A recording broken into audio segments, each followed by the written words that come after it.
王大夫有什么想学的呀？今天？想知道这个手部力量怎么训练，这样能更好的做手法。啊，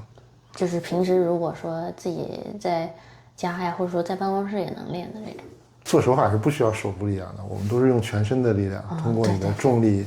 把力量传导到手上就可以了，然后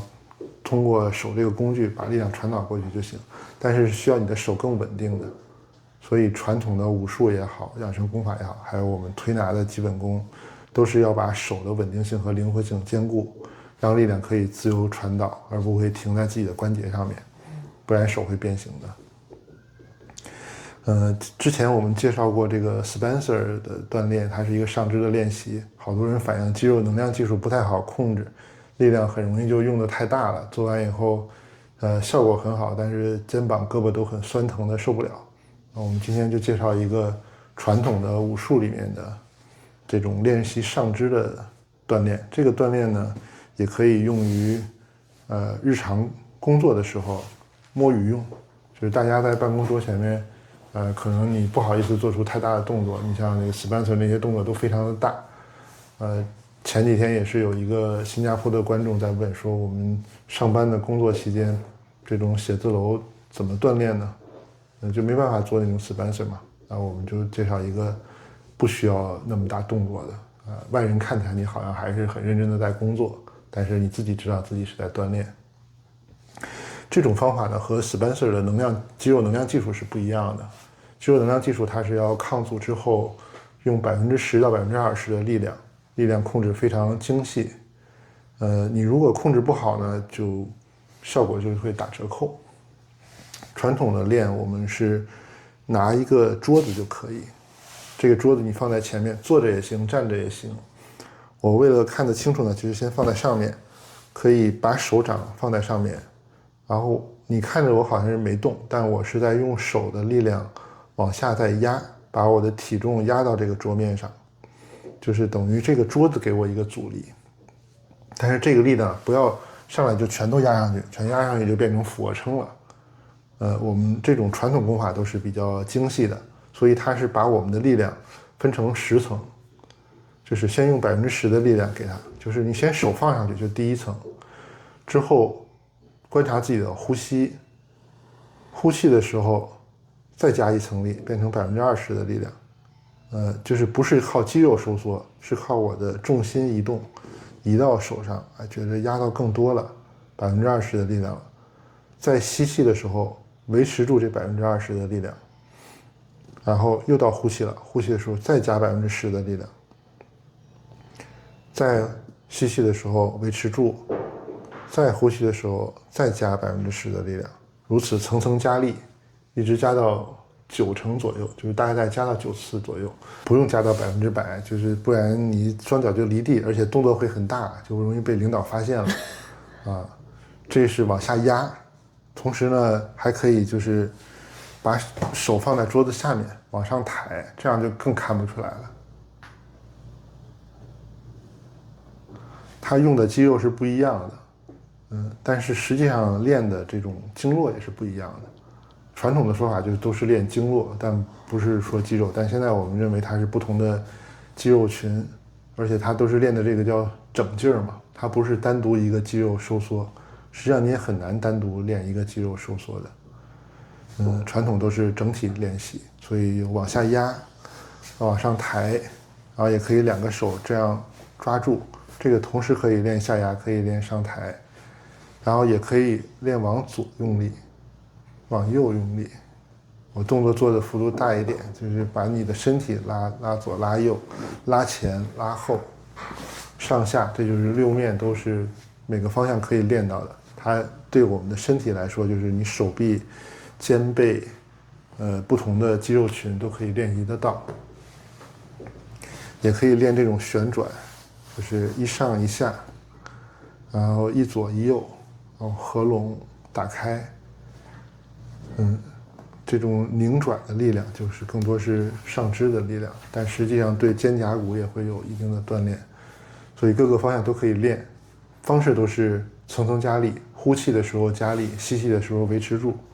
能够加到9层就加到9层，加不到，你说我到3、4层，我觉得就加不了力了，就练到3、4层就可以了，看你的控制能力。所以不像肌肉能量技术那样要求控制能力那么强，我控制能力弱，或者有的女性同志可能平常很少做这种锻炼，她觉得不好控制，一用力就加到头了，这都没问题的，就是看你自己的控制能力和力量。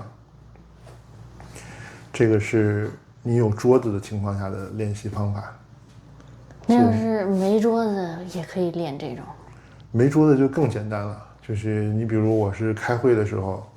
啊，或者说在外面工作的时候，我比如在公交上啊，或者在这个其他的一些场合没有桌子，那我们还有一只手嘛，然后把手握在一起，看起来就好像在思考一样。这个时候一个手提供阻力，但不要推它，就只是维持在这里，另一个手去推它，用力往一边推，然后往一边拉，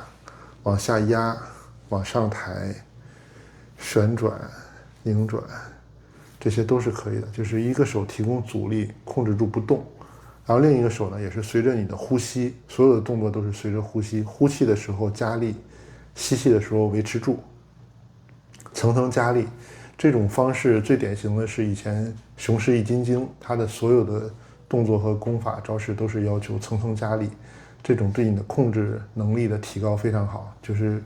除了肌肉之外，练的更多是你的神经系统，练的更多是脑子，并不是说这种大力出奇迹傻练出来的。我们也能看到现在的健身、现代体育也是这样的，并不是说我就苦练蛮练就一定能出成绩，更多是要动脑子，把你的神经系统科学训练好，你才能够做出更好的成绩来。这是一个简单的摸鱼方法，大家可以试一试，对你的身体健康我觉得是有帮助的。通常来说你练1到2周，你就能感觉到自己的力量明显增强了，尤其是你是整体练嘛，所以最常见就是你的握力会变强，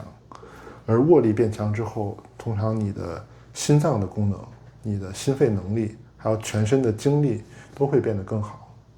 大家可以试一试。请问段老师有没有一些站着练的功法给久坐人士使用的？必须有啊！之前我们大力推广的这个凝神捋线就是很好的功法，但是针对这个久坐、腰疼，还有一些肾虚的这些表现，包括妇科、男科的一些症状，包括你的脊柱啊、长短腿的一些不平衡的问题，可能用凝神捋线呢相对慢一点，因为凝神捋线它是通过你脚的感知，通过足底的传导，从下往上来调整。有些严重的人或者是久坐、常坐办公室的人呢，他可能不是那么直接的，很快能达到效果。我今天就介绍一个功法，和凝神捋线可以结合，同时它是更针对我们的腰胯，针对骨盆，针对肾虚的这些症状、久坐的一些问题，这种锻炼的。也同时也是可以上班间歇，满足一些摸鱼的需求。之前我们讲过坐着摸鱼的技巧，今天就讲一讲站着摸鱼又能锻炼的方法。第一步，先是两脚与肩同宽，这个时候就不需要脚平行了，我们要把两个脚外八字，外到这个角度呢，大家多试一试，找一个自己舒服的角度。有的人如果骨盆不平衡的话，他可能是一个脚直一点，一个脚歪一点，不是一个对称的状态。大家尽量摆到一个对称的状态，两个脚都不会太别扭的情况。这个时候先把重心移动到一条腿上，就是少膝的动作。我们日常可能有的人工作的时候就是这个姿势。这个时候我们控制住，让两个脚的膝盖都伸直，不要有任何的弯曲。用承重的这只脚，脚尖点地，把脚跟离地，把你的体重和胯重心移动到另一条腿上。这是第一步。第二步就反过来，还是伸直腿，膝盖不要弯，脚跟离地，重心移动到这边。我们动作可以做得大一点，看起来很像舞蹈的动作，但是你去摸鱼的时候就可以动作小一点。实际上原本这个功法也是要求你动作幅度不要太大，慢慢的移动，然后重心过来就可以。可以把我们的手掌放到骶髂关节的这个位置，你就可以感觉得到你的骶髂关节在动了。道理非常简单，之所以久坐会出现各种问题，你的骨盆会变僵硬，你的腰会疼，压力会变大，出现肾虚，出现男科妇科的问题，出现腰椎间盘突出，就是因为久坐的时候，腰底长时间一个方向受力，你的骶髂关节没有机会活动。很多时候我们可以看到，只有5岁以下的小朋友，还有顶级的运动员，他的骶髂关节是活动度非常好的。大多数的普通人，他的骶髂关节随着年龄，随着活动变少，他的活动是越来越差。他不能活动的时候，你的腰椎、你的髋关节、你的关节就会承受更多的力量。我们这个动作就是要把骶髂关节练活，让它能够动起来。所以不需要做得很快，一定是慢慢的感受你的骶髂关节有一点点酸胀，有一点点锯齿形的关节在一点点摩擦，在一点点的转动，这就是把骶髂关节解开的功法。能找到骶髂关节活动的感觉吗？找到之后，我们就开始第2步了。我侧过来，您看正面就行。找到骶髂关节活动的感觉之后，我们还是2个脚并拢，保证脚平行的状态。这个时候就和凝神履线不一样了，我们不是通过脚来动，是通过骶髂关节。找到骶髂关节活动的感觉之后，用骶髂关节把整条腿伸直的状态下，让它离地往前挪动，落地，然后再用另一个骶髂关节髋关节把脚离地。这个时候你骶髂关节的活动会更强一些，不用走太快，往前走几步之后就可以往后走，让骶髂关节充分的活动开。这样你的骨盆就是一个灵活的骨盆，它的血液循环改善之后，你的男科妇科很多这种泌尿系的疾病都可以得到改善，包括女性的一些月经的情况、痛经的情况都是可以得到有效的改善的。